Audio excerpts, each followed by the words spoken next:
آخری چیز ہے، اس کے بعد بھی اگر آنکھ نہیں کھلتی کسی انسان کی تو میں نہیں سمجھتا کہ وہ اپنے گرد اس نے جو یہ فلا تزکوا انفسکم، اس نے جو اپنے گرد تزکیہ نفس کا ایک مصنوعی حالہ بنا لیا ہے، کبھی بھی وہ اس حالے سے نکل سکے گا اگر اس حدیث سے بھی آنکھ نہ کھلی۔ اور وہ حدیث کیا ہے؟ مولانا اشرف علی تھانوی نے اس کو اپنے جو خطبات جمعہ ہیں ان میں نقل کیا ہے، بیہقی کی روایت ہے۔ اوحى اللہ عز وجل الی جبرائیل علیہ الصلوۃ والسلام ان اقلب مدینہ کذا وکذا باہلها، اللہ نے حکم دیا حضرت جبرائیل کو فلاں فلاں بستیوں کو الٹ دو اس کے رہنے والوں سمیت۔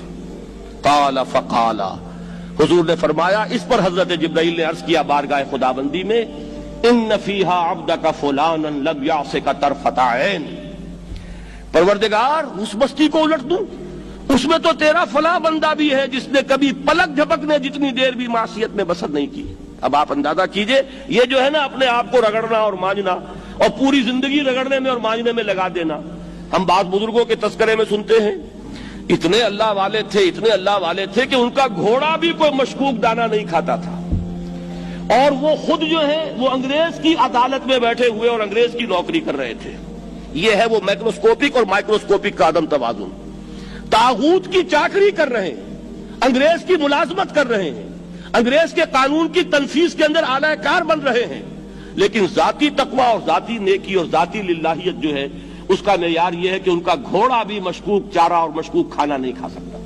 یہ ہے وہ عدم توازن، اس کو نوٹ کیجئے گا، جس کو کہ اس حدیث میں محمد رسول اللہ صلی اللہ علیہ وسلم نے واضح کر دیا کہ حضرت جبرائیل عرض کرتے ہیں کہ اللہ فلاں بستی کو الٹ دوں، اس میں تو تیرا فلاں بندہ بھی ہے جس نے پلک جھپکنے جتنی دیر بھی معصیت میں بسر نہیں کی۔ ذاتی نیکی کا اب اس سے اونچا کوئی مقام کوئی شخص مجھے اگر بتا سکے تو میں اس کا مرید ہو جاؤں گا۔